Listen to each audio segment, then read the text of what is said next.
Domonique, you are a labor guy. You have worked for the National Basketball Players Association. You're past president of the NFL Players Association.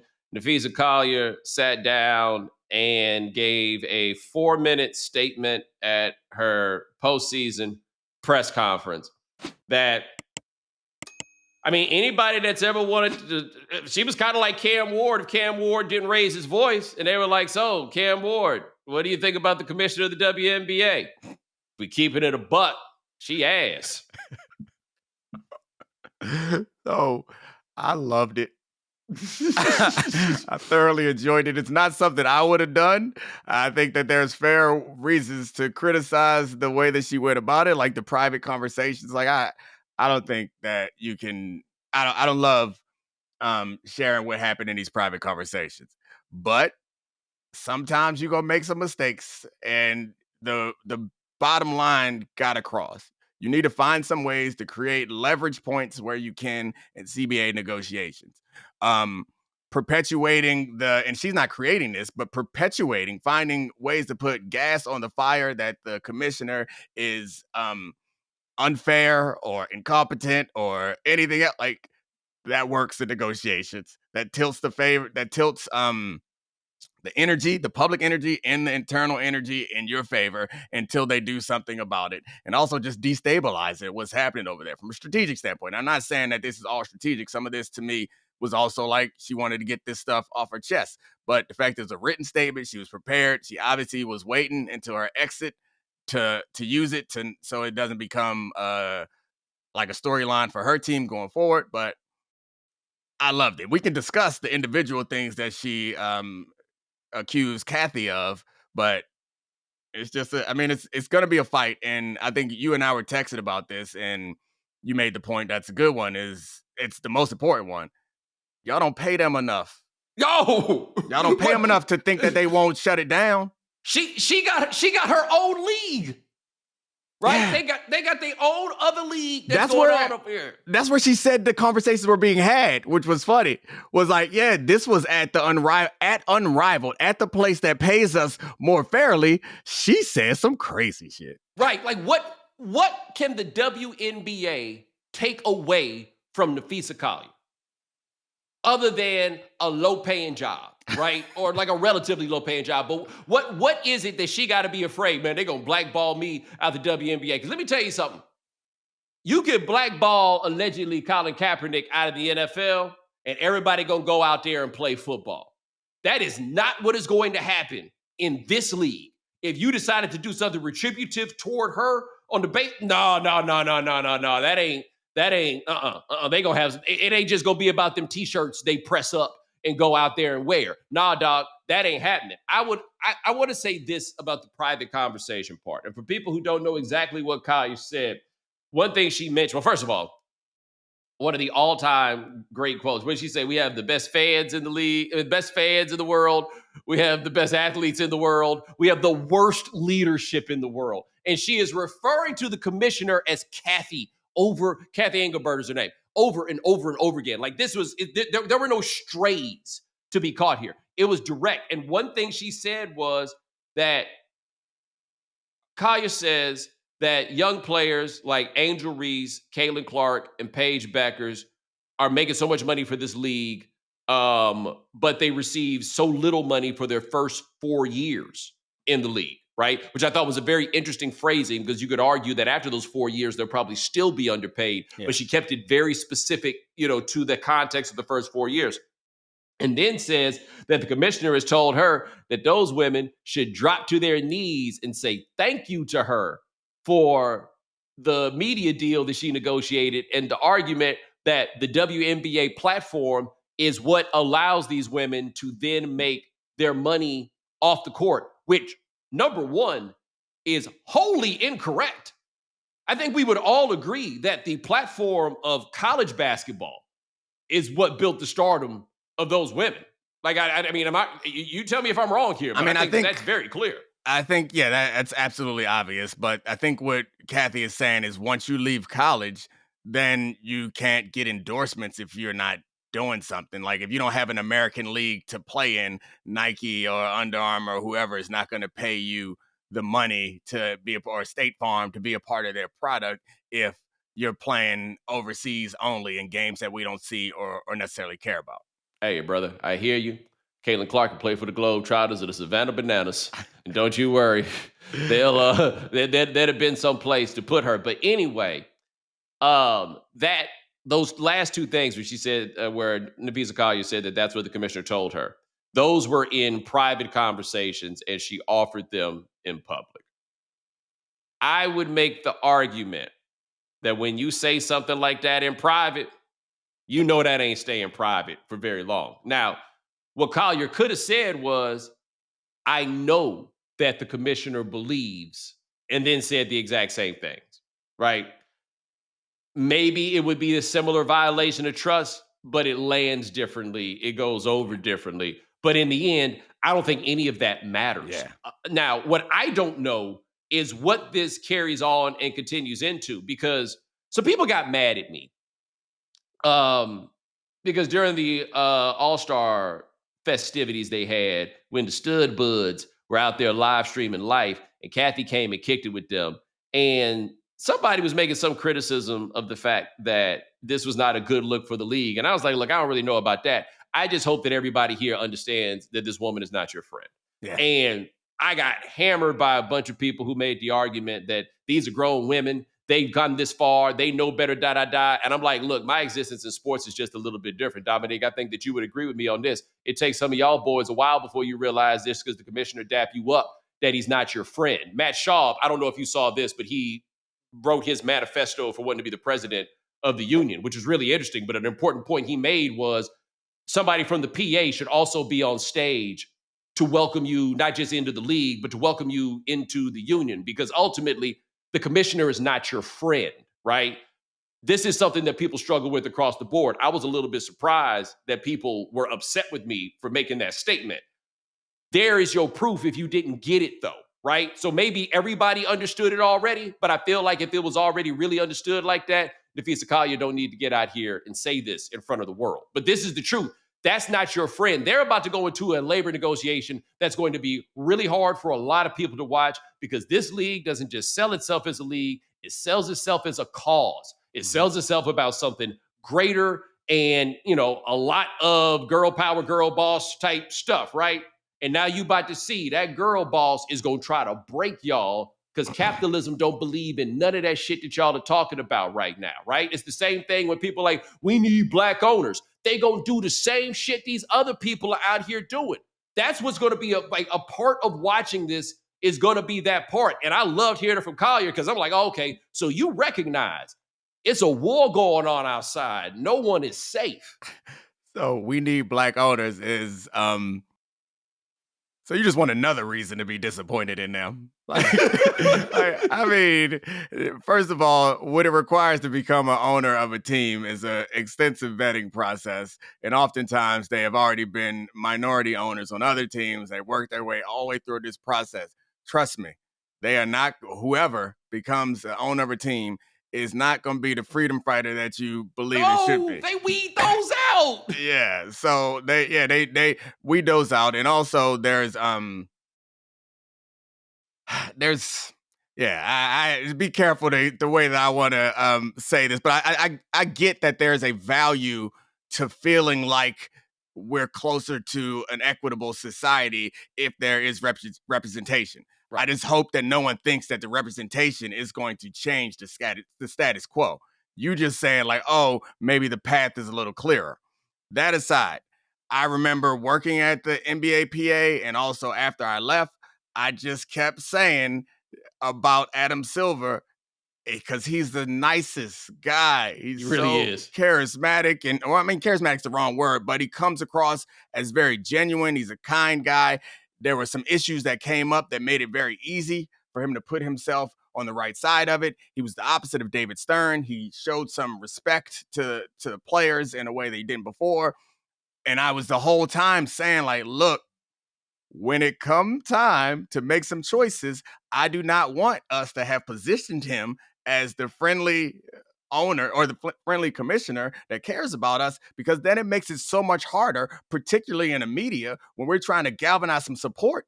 Everyone's going to say, but Adam, he's a good guy. Like, yeah, he did a lot of good things, but right now he tried to cut our throat.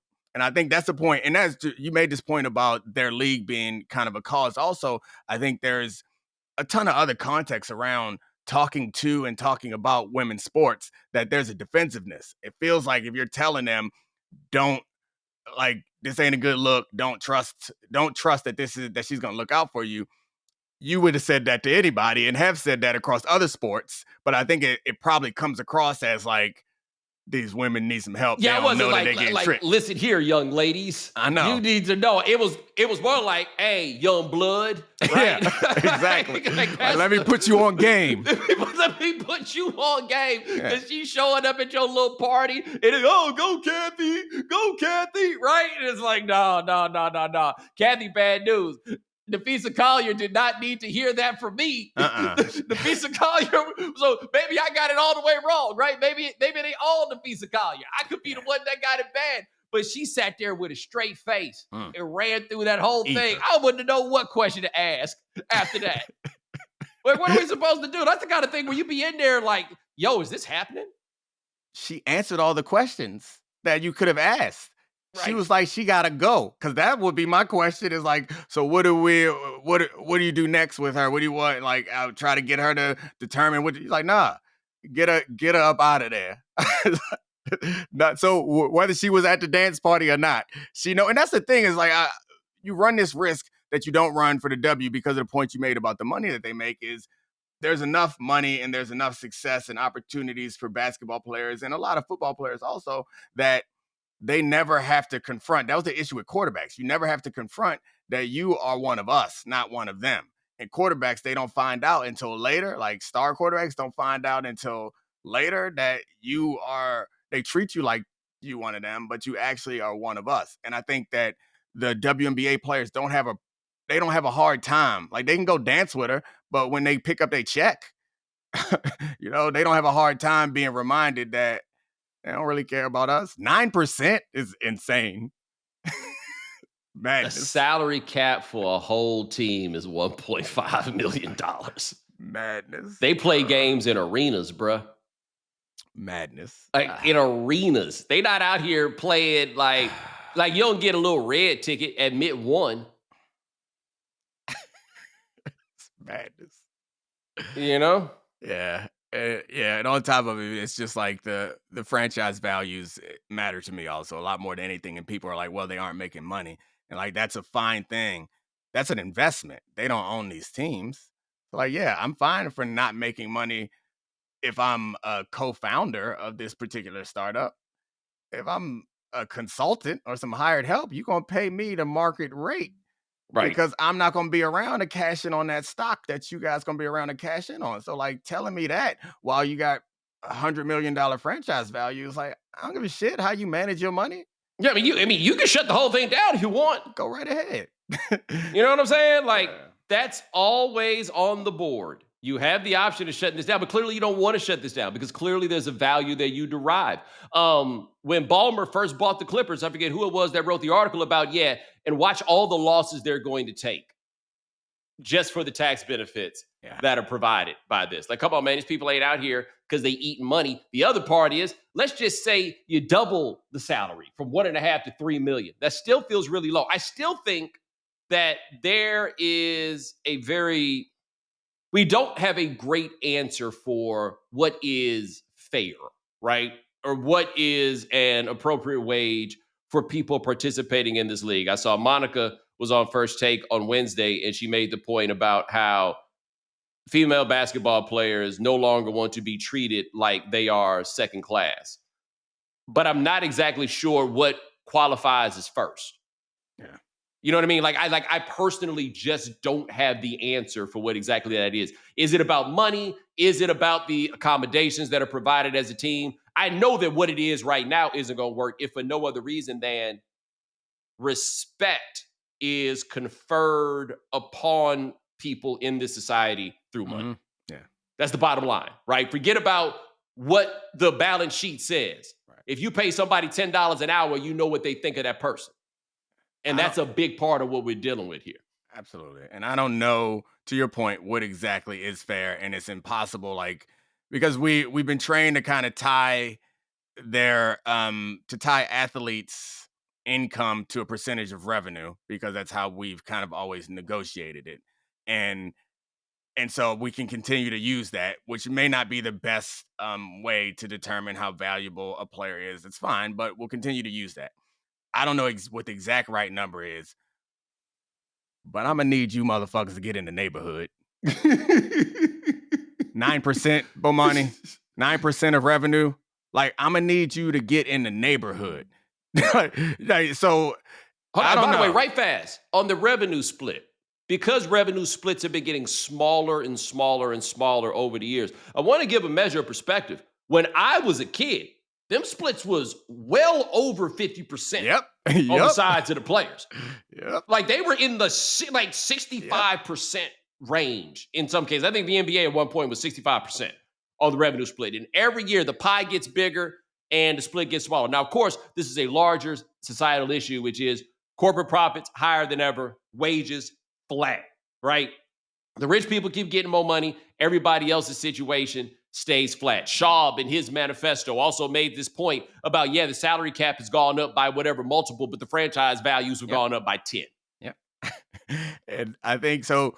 We use revenue split, but revenue is one of those terms that can mean a bunch of different things depending on how you define them. And so, like, we would have audits when I was at the basketball union to go figure out where all the money was. And every year they would have to give us some money because we found some way for them to try to take some revenue and say, oh, no, this ain't basketball revenue, this is some other revenue.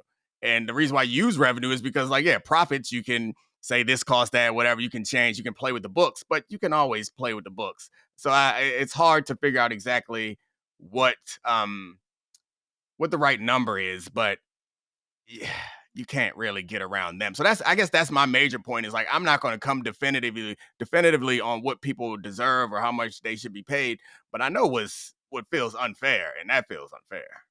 I think that this is interesting as the idea of a labor, if it comes to the point of a work stoppage, which I think it probably will. Yeah. I think this is the rare case where the owners have more to lose from the work stoppage than the players do, because this is not, you're going to be missing your $1 million a week check, right? A whole lot of these women can just go over to Ben and Jerry's and scoop their way to the same money. Yeah. The way they fucking getting paid. You know what I mean? Like, in fact, they might not want to come back to work. And I mean, if Unrivaled, like, the stars can go do stuff like that, like, and those are the people that they care about. Like, let's be real about this. Like, if Caitlin Clark held a one person strike, they would pay more attention than if there was 50% of the league, the bottom half of the league said they're not going to show up. So Caitlin Clark barnstorming tour. Cash. She could make money for everybody. Right, because what the WNBA doesn't have is brand equity. Exactly. Nobody cares. Like, nobody cares about your teams. Yeah. Right. Nobody, like, there's no individual franchise that rings out in this country. Right. You lack the brand equity. Wherever Caitlin Clark go, that's where the circus gonna go. Right. Or like her as example, because I don't want to act like she's the only person. Right. But if they really wanted to do this up, Caitlin Clark and her squad versus Angel Reese and her squad. Oh, yeah. And before every game, they pretend like they shooting for teams, but in the end, all it turns into is Caitlin Clark and Sophie Cunningham. Iowa versus LSU, baby. Bring it back. Bring it back, boy. Let me tell you something. They'll make all the money. In fact, the WNBA will change up their whole situation. They'll be like, yo, we got to come over with a new approach. The brand equity point is, they would make a ton of money if they just had the Angel Reese team just travel through the Midwest and play collection teams, and then bring Caitlin Clark all the major cities on the East Coast. Right. Like, we're just going to show up with your crew in major cities the East Coast. Do it like full on wrestling, where like Caitlin Clark come out from the back. You know what I'm saying? Or like Angel Reese just sneak into the game, just come out like, whoa, is Angel Reese checking in? She wasn't even supposed to be here.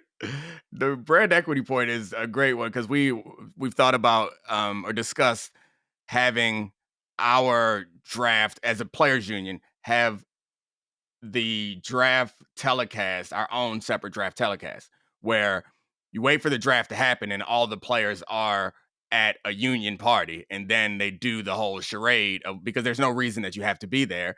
Once they call your name, we can have the charade at our place. But and then we also like bounced around the idea some players wanted to like start a competing league, but the conversation always ends on there is brand equity. Like, these people are really Steelers fans. They not gonna show up for the Pittsburgh Stallions. Like, that Right. don't get them excited. There's some value to that you can't lie about. And the WNBA can't say the same thing. Like, they might have had a better chance if all the women's teams were just the same name as the men's teams. Like, there might have been some brand equity there.